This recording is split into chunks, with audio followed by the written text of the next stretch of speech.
नमस्कार। यदि आप स्टॉक मार्केट में इन्वेस्ट करते हो या ट्रेड करते हो तो 11 अप्रैल से लेकर 30 अप्रैल तक आपको अलर्ट होने का समय है। स्टॉक मार्केट का कारक एवं स्टॉक मार्केट की बुद्धि देने वाला बुध ग्रह इस समय के दौरान नीच का होने वाला है।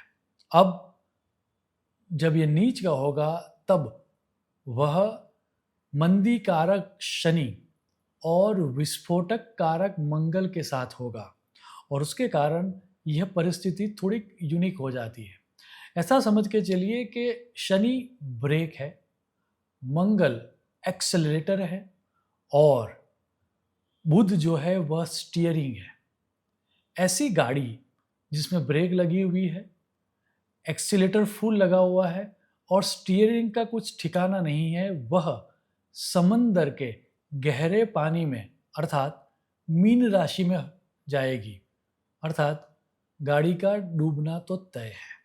अब यह परिस्थिति जो है वह कोई यूनिक परिस्थिति नहीं है, ऐसा कोई लोग कह सकते हैं, क्योंकि बुध प्रत्येक साल मीन राशि में जाता है और प्रत्येक 27 या 30 साल के बाद मीन राशि के शनि के साथ भी नीच का बुध होगा। यह कॉम्बिनेशन भी होता रहेगा, लेकिन शनि मीन राशि में हो, मंगल भी उसके साथ मीन राशि में हो, उसके साथ नेपच्यून भी हो और बुध भी हो, यह एक यूनिक कॉम्बिनेशन क्रिएट करता है और इसीलिए हमें अलर्ट रहने की ज़रूरत है।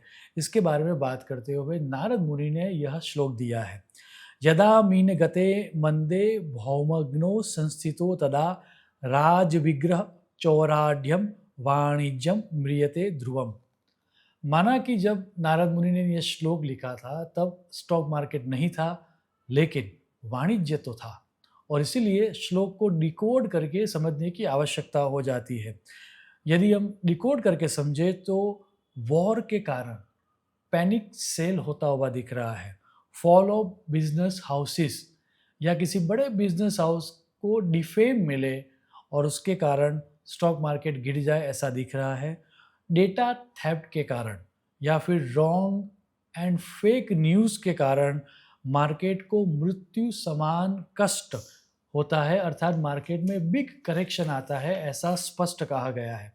अद्भुत सागर भी ऐसा ही एक श्लोक देता है। बुध मंद महिपुत्र योगे मीन गते तदा वाणिज्य नाशो भवति दुर्भिक्षम च महद भयम।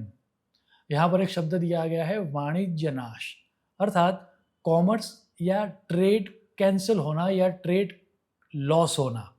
वर्ल्ड वाइड लॉकडाउन जैसी परिस्थिति हो सकती है, उसके कारण सप्लाई चेन डिसरप्ट हो सकती है, शॉर्टेज ऑफ फूड या अकाल जैसी परिस्थिति होगी, मंदी होगी एवं भय का वातावरण बना रहेगा। याद रहे बुध को कैलकुलेशन, डेटा, ट्रेडिंग और स्टॉक मार्केट का कारक माना गया है। यदि स्पेसिफिक सेक्टर वाइज बात करूं तो आईटी और बैंकिंग सेक्टर में डेटा ब्रीच या बैंकिंग सर्वर में टेक्निकल फॉल्ट के कारण भारी गिरावट आ सकती है। आईटी निफ्टी या फिर बैंक निफ्टी में भी सोच समझकर आपको इन्वेस्ट करना चाहिए। फार्मा सेक्टर में किसी ड्रग को रिकॉल करने से, मतलब ड्रग वापस लेनी पड़े मार्केट से क्योंकि उस ड्रग में कुछ गलत चीज़ों को डाला गया हो और कुछ कंपनीज के स्कैंडल्स, फार्मास्यूटिकल कंपनीज के स्कैंडल बाहर आने के कारण उस सेक्टर में भारी गिरावट आने की संभावना है।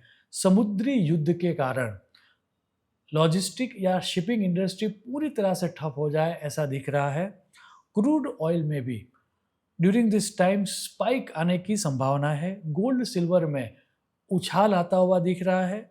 डिफेंस और एनर्जी सेक्टर में भी अप मूवमेंट आती हुई दिख रही है।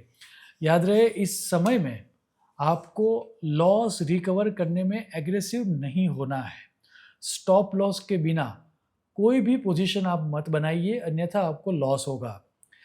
यह समय स्टार्ट हो उससे पूर्व एक्सपर्ट्स का ये कहना है कि आपके पोर्टफोलियो में से जो प्रॉफिट मिल रही है वैसी स्क्रिप्ट में से आपको प्रॉफिट बुक कर लेना चाहिए और कैश रखनी चाहिए, क्योंकि आने वाले समय में अच्छे स्टॉक्स की सेल लगने वाली है। जिन कंपनीज के पी रेशियोज ज़्यादा है या जो भविष्य के वादों पर टिकी हुई है, वैसी एआई बेस्ड कंपनीज से इस समय के दौरान दूर रहना चाहिए। आईटी, टेक और बैंकिंग सेक्टर्स में ट्रेलिंग स्टॉप लॉस को बहुत ही टाइट रखने की आवश्यकता है आपको। ग्रहों का यह युद्ध गोल्ड को सेफ हेवन बनाता हुआ दिख रहा है। क्रूड ऑयल और नेचुरल गैस की कीमतों में अस्थिरता रहेगी, वह वॉलेटाइल रहेंगे। सो फंडामेंटली जो स्ट्रॉन्ग कंपनीज हो उसमें ही आपको इन्वेस्ट करना चाहिए, मार्केट के किसी रूमर को समझ के या फिर आने वाले समय में अच्छा समय आने वाला है ऐसा सोच के इन्वेस्ट नहीं करना चाहिए। शास्त्र कहता है कि जब ग्रह युद्ध चरम सीमा पर हो, वो समय नई पोजीशन हमें नहीं क्रिएट करनी चाहिए, और वो जो समय है वह समय है 16 अप्रैल से लेकर 22 अप्रैल का समय। तो इस समय के दौरान आपको काफ़ी सतर्क रहना चाहिए। याद रहे, ये समय आपको डराने के लिए नहीं है, बट आपको डिसिप्लिन ट्रेडर या डिसिप्लिन इन्वेस्टर बनाने के लिए है।